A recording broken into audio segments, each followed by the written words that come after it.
Эрчим хүчний сайд Ховд аймагт ажиллаж, Ховд дулааны станц болон баруун бүсийн эрчим хүчний систем төрийн өмчит хувьцаат компаниудад мөн өвлжилтийн бэлтгэл бэлэн байдалтай танилцлаа.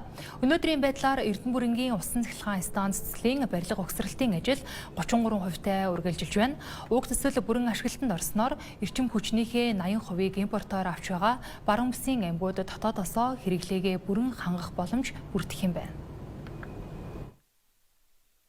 Манай улсын баруун бүсийн эрчим хүчний хэрэглээ 35 мегабайт байдаг бол Ховд гол түвшиглэж байгуулах Эрдэнэбүрэнгийн усан цахилгаан станц нь 90 мегабайтын хүчин чадалтай байх юм. Өөрөөр хэлбэл Эрдэнэбүрэнгийн усан цахилгаан станц нь баруун бүсийн эрчим хүчний хэрэглээнээс 3 дахин их хүчин чадалтай гэсэн үг юм. Эрдэнэбүрэнгийн усан цахилгаан станцын төслийг хугацаанд нь ашиглалтад оруулахад анхаарна гэдгийг салбарын сайд мэдээллээ.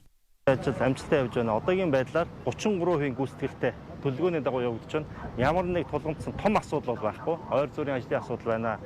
Энэ Эрдэнэбүрэнгийн 90 мегаваттын хүчин чадалтай усан цахилгаан станц бол баруун бүсийн, баруун 3 аймгийн цахилгаан эрчим хүчний хангамжинд үнэхээр онцгой ач холбогдолтой.